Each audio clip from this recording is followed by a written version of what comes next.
Today's topic, top 5 personal finance questions high-income professionals ask. Answered by me. That's right. We're going to walk through 5 very popular personal finance questions that we hear all the time. Whether that's from questions from the videos, whether it's from our WealthKeel weekly newsletter, whether that's me at speaking engagements or conferences, these are very big, I would argue extremely broad, popular questions that we see on repeat. And we're going to walk through all 5. And we got a little bit of everything. So make sure that you stay tuned because that's all coming up next. All right. Quick favor to ask. We kicked out the intro video. So this is where I plead. If you haven't subscribed to the channel, please do so now. Click on the bell icon, get a notification every time we release a new video like this one, like we do weekly. Click on the thumbs up, spread the message. That's it. That's the only pitch. Okay, top 5 questions. As I noted at the intro there, this was a hodgepodge of similar questions we've seen through different venues, whether that's through comments, questions, whether that's you all using our Google form link below to send personal questions, conferences, speaking engagements, you name it. But they're 5 heavy hitters. And in my usual 15-minute clips, we're not going to dig into any of them too deep. Now, I will say pretty much all of these topics we've likely have numerous videos already on to continue to add layers to it. But we know that the Ask Me Anything videos always do really well. But we also wanted to keep this one a little bit more open-ended. That's also why I used high-income professionals, not physicians in the title. So anytime we're trying to get a little bit bigger reach, we'll add in a little note there for the high income. But clearly, for my beloved physicians, my ride or dies, this one's for you. But also, we know that we get a lot of dentists, a lot of small business owners, a lot of business owners, debts. Oh my gosh, I said debts. Dentists, that was me combining dentists and vets. Dentists, vets, lawyers, we know we got a big group now that tunes in. So first one, how to invest to build wealth. Now, the goal of this one is I'm not going to tell you how to build your portfolio. But when we present a financial plan for the first time, one thing that I notice quite a bit is that a lot of our high-income professionals are always amazed by how good their plan looks long-term without any fancy bells or whistles. And what I mean by this is, for a lot of you, again, high-income professionals, if you can max out your employer retirement plan, or if you're a business owner, your own retirement plan. Maybe you are a physician in academic medicine. You might get the double whammy, right? You might get the 403B and a 457B. But if you're able to maximize at least one qualified retirement account, if you're at least able to do one backdoor Roth IRA every year, again, if you're married, ideally we're doubling both of those, right? And then after that, I will always describe a taxable brokerage account as the utility player. So whether that's an individual account or a joint account, remember if you're married, tenants by the entirety, which is only available in certain states, solid asset protection without any fancy trust.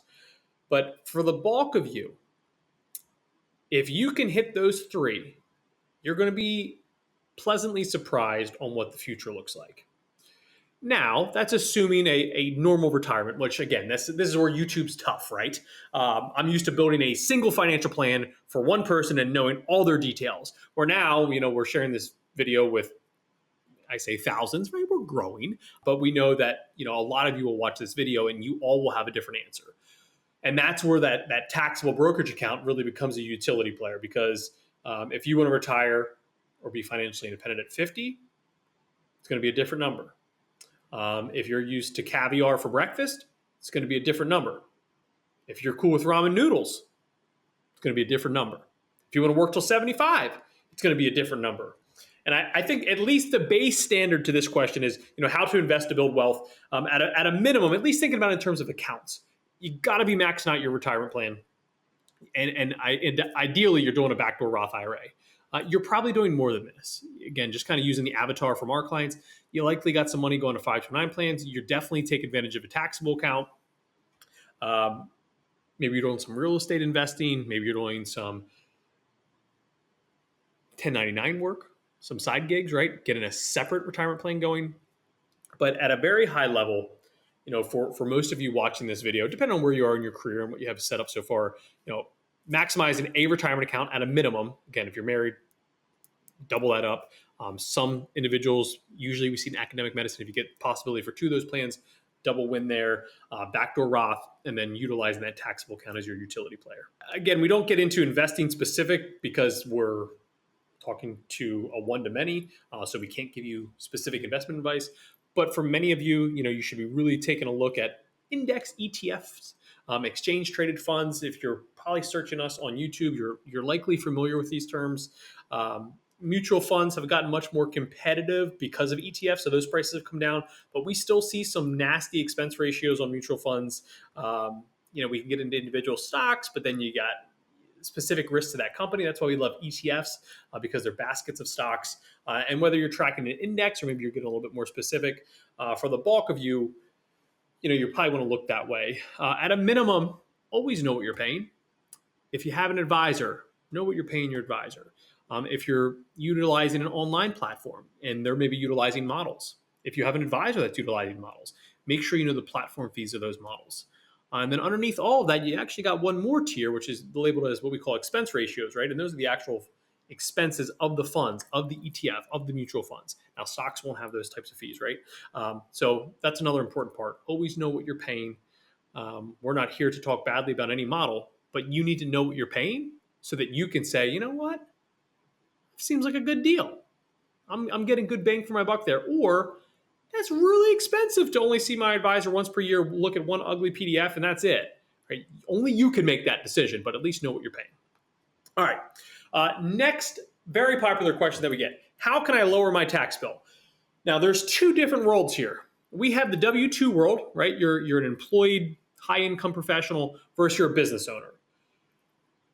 Let's just carve out the business owner side, because if you are a business owner, you have a much larger tax playbook at your disposal. A much larger. It's beautiful. It's one of those things. I just fell off my stool. One of those things where it really just opens up the playbook for you. You can really go a lot of different routes, a lot of different layers to it. So if you're a business owner, just know that there is a huge value here. And ideally, you're working with a very good financial planner or a very good CPA accountant. Ideally, you have both of them working together. That's a real big win there. But there's a lot that you should be tracking there. For the bulk of everyone else, it's going to be kind of boring. But one of the best ways to lower your tax bill, go back to those pre-tax retirement accounts, right? We go back to the 403B. We go back to the 401k. Low-hanging fruit.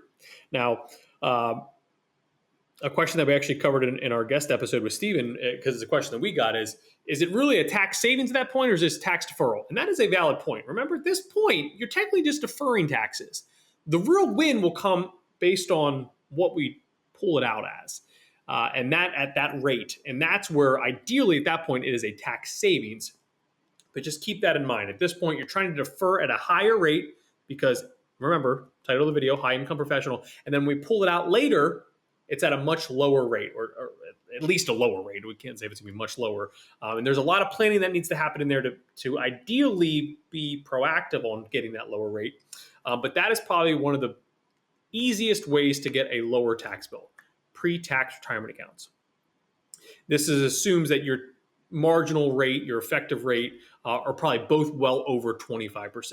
Below 25, we kind of get into that Roth conversation a little bit. And then another big win I'd put in here is just understand the difference between your standard deduction and itemized deductions.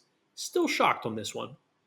But because the standard deduction is so high today, a lot of you may be taking the standard deduction. And because of that, you may be missing out on other things like charitable deductions, and then maybe taking advantage of something called a DAF, a donor advised fund, by bunching numerous years of contributions to get above that standard. If there's medical expenses, we get into SALT taxes, we get into property taxes. All those things are important there. So the easiest ways to lower your tax bill, again, pre-tax retirement accounts, first thing that comes to mind to me all the time. Secondly, just understand the difference between a standard deduction and itemized deductions, and then making sure you're optimizing that. There's about a billion other things we could add in here. Those are the first 2 that come to mind. All right, next up, How do I balance my spending with future financial goals? Probably I think this is the main reason why most people come to us for a financial plan in the first place. Am I doing this right per se? If I'm saving this amount now, will I be in a good spot? And this is where I do think long-term plans are extremely important, and that might just be a one-time engagement. But the reason why I like to almost answer this question backwards is I would rather see your long-term outlook first. Let's just go back to my first number one. If I save to my 401k or my 403b, I do my backdoor Roth and I save X dollars to my taxable account. Based on everything you know about me today, how does my long-term plan look?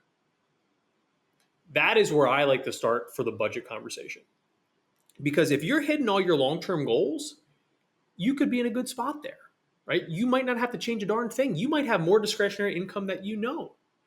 But then if you start to press me on, well, I want to retire 5 years earlier, or I want more money because we also want to buy a vacation home, or I plan to spoil my kids or my grandkids, that starts to move the numbers. But at least knowing what the future looks like hypothetically, right? Lots of assumptions compounding over decades, but then we can at least work it backwards.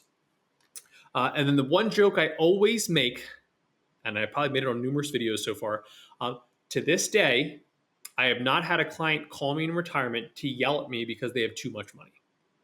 The day that occurs, you will all be the first one to know. But no one has ever said, I have too much money in retirement, now what do I do? Now, I do think that that situation can occur, right? You can be too frugal and miss out. I always use like family travel. The one thing that I'm very bad at is my one luxury spend is family trips. That's the one thing I love, memory making.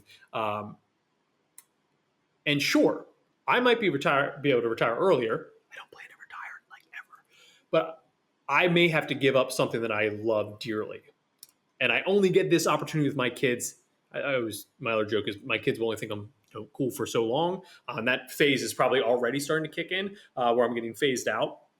But finding that balance too is really important. But I think that's very rare, where you had someone that lived so frugal, missed out on so much, and now they have $100 million. I don't think you see it all that often, but it is something to be aware of, and it is finding that delicate balance, saving versus spending. But again, look at the long-term goals. Are you on track? Good. If not, tweak some things. And then also, if you have excess, don't just go spend it on silly things. If you can save more, great. Because the more you can save early on while still maintaining a happy lifestyle, you're just going to have more options down the line, right? You're going to have more flexibility. Your plan's going to be more agile. So that's number 3. Number 4, I keep taking a look at the time here because I feel like I'm talking a lot, but I'm still doing pretty good here. Will I ever be able to retire? Yeah, I'm shocked on how often we get that one from high-income professionals. Again, with us specifically working with physicians. Yes, you should be able to retire. I would argue a lot of you are probably on track for financial independence earlier than you would have guessed. Again, assuming that you're not overspending, you have good saving habits in place, we're the foundation's strong. Now, do we have clients that come to us, prospective clients that come to us, and we say, oh, sugar, it's a hot mess. You're nowhere close to being on track. Yes, it happens quite a bit. I would argue that that's I'm almost happier to see those clients walk through the doors, being a virtual firm, because they came to us most likely much earlier on, right? Most of our clients are between 30 and 50, where traditional financial planning kicks in much later, almost on the verge of retirement. You come to me on the verge of retirement and things don't look good, we're in a much different spot. You come to me in your 30s, 40s, little tweak here, little tweak there, boom, boom, boom, you're back on track. But you will be able to retire. And a lot of it, when we build a financial plan, I would say the 2 most important things are this: your savings ratio, how much you're saving for retirement, and then what's your current budget, which is a tough one. When we start clients 30 to 50, we're thinking in terms of budgets today, right? We still have 3 kids at the house. The water bill's higher, electric bill's higher. We don't know if we have to relocate. We're paying for school tuition, school sports, everything. Now, we also joke that when clients think these phases ends, but they usually just get replaced with something else. right? Once the kids are out of the house, you're probably spending more money on something else. And then before you know it, the kids are out of the house. But guess what? Now you have grandbabies. Oh, we don't have the mortgage anymore. Yeah, you don't have the mortgage anymore. But guess what? You do like to do a lot more. You like to travel a lot more. So it does fill itself in. But you will be able to retire. And the sooner you get at least some peace of mind to see, hey, if I keep doing these things, I look like I'm on a good track here. But I think a lot of you will be pleasantly surprised. Let's just say you go get a one-time plan tomorrow, from another financial advisor. If you have a strong foundation, again, I usually think of that as good savings habits, not overspending. You should be in a good spot to retire. And I would again press you that most of you are probably on track for a little bit earlier financial independence than probably what you're anticipating as you sit there now. So yes, you will be able to retire. Last one for this one. This one is this one's more specific to physicians, but it's very popular for all high income professionals. And I think physicians ask this question a little bit more because they think of medical malpractice, which is a huge concern for any physician. Certain specialties even higher risk, but you're going to have, ideally, I pray that you have good medical malpractice insurance in place, and that will help safeguard you for the bulk of any craziness that can occur there. Remember, that is not very common to get sued for medical malpractice. It's above your policy limits, and you also lose, right? It's a lot of things had to go wrong there. But we're going to transition this one to more of the personal side. Number one thing I always say, quickest way that most people are going to lose half their assets, divorce. So the best way to protect your assets is, if you're currently married or plan to get married, date nights. Make sure you keep that fire burning, baby. That is really important. I always will note, if just in terms of the marital side of things, prenups and postnups should not be swear words. They should be a healthy part of a conversation. I'm not saying that they're for everybody, but they should be a healthy part of the conversation, depending on when you're getting married, right? Usually you'll see that a lot more if one of the spouses already have significant wealth, or if you're both starting as two poor physicians, right, with a negative net worth thanks to student loans, it's probably not as stressful there. Other topics, everyone that's Googling, YouTubing high income topics, you should have an umbrella policy. Umbrella policy just adds extra liability, which is the main issue here for the bulk of these issues, more liability insurance on your home or renters than your car. So umbrella insurance is vital. Remember, your qualified retirement accounts are protected by ERISA. ERISA is some of the best asset protection out there. Don't forget that. So just always be careful when you're moving money out of qualified accounts. Depending on state rules, the federal rules, you could be giving up a lot of good asset protection. If you live in one of the, I should have looked at it before, I think it's 18 states, but if you live in one of the 18 states that allow tenants by the entirety and you have a taxable account and you're married, make sure that you have the account titled tenants by the entirety. If you go open an account at Vanguard or Fidelity tomorrow, it's likely not defaulting to that. It's likely defaulting to joint with rights of survivorship. And that simple little account title changes the entire game in terms of asset protection. But the three biggest ones are always, like, as I joke there, date nights. Divorce is the quickest way most people will lose a large portion of their assets. So keep date nights going, keep the fire going, baby. Qualified retirement accounts, ERISA is ironclad. Did I start with the umbrella policy? If I didn't, umbrella policy, that's, again, low-hanging fruit there. And then the other one I added in there is the tenants by the entirety on the joint account. That is 101 asset protection. It can get much more complicated if you live in states where you don't get tenants by the entirety and you're starting to build up some serious net worth in taxable accounts. It starts to add some layers into it. You can also get unique on how you have the account owned, if it's by one physician or one spouse with less risk compared to the other. But remember, it doesn't have to be something medical based, right? Medical malpractice. If you get into a fender bender and it goes horribly wrong, even the spouse that's not a doctor, for example, can get sued and lose those assets. So there can be layers to it. But for the bulk of us, at least early on, you can get some really good asset protection in there and start to build that perimeter, right? Make sure no one's getting to those assets. And there you have it. There are 5 personal finance questions that high-income professionals ask that we answered for you. If you have other topics like this, other questions like this that you'd like to see, you can drop them below in the comments. You know, I love answering every comment, at least most of the comments. Get a lot of spam comments. We mark those as spam. They love putting the Bitcoin wallets in there. It's such a strange comment. We get those all the time. But on the real questions, you know, I love to answer the real questions. You can also drop us personal notes through the link below, which will also send it through the Google form. I check that pretty much on a monthly basis before I start recording. If you're on the WealthKeel newsletter, you can also send us questions that way. Liz will always get those over to me. But send us questions. We love building content around you. We know these are the most popular topics. Like I said, our Ask Me Anythings do really well. So we kind of wanted to take that theme, but then also build it around more popular questions and then open it up a little bit more to that high income group. Because at the end of the day, a lot of the topics that we cover for physicians are for any other high income professionals. We just have some unique nerdy things that we really build around on the physician community. So that's it. That's all we got for this week. 5 great questions, very detailed questions. Like I said, we kind of cover them at a high level, pretty much have more detailed videos on any of these 5 on the current setup we have through YouTube here. So just go back through our library. You'll be able to find anything, do a little search, pull that up. But that's what you got. If you haven't subscribed, great time to subscribe. Thumbs up, spread the message, bell icon every time we release a new video like we do weekly. That's it. Thanks for hanging out with me. Maybe about 20 minutes on this one. I went a little long-winded today. But as always, thank you, and I'll catch you on the next video.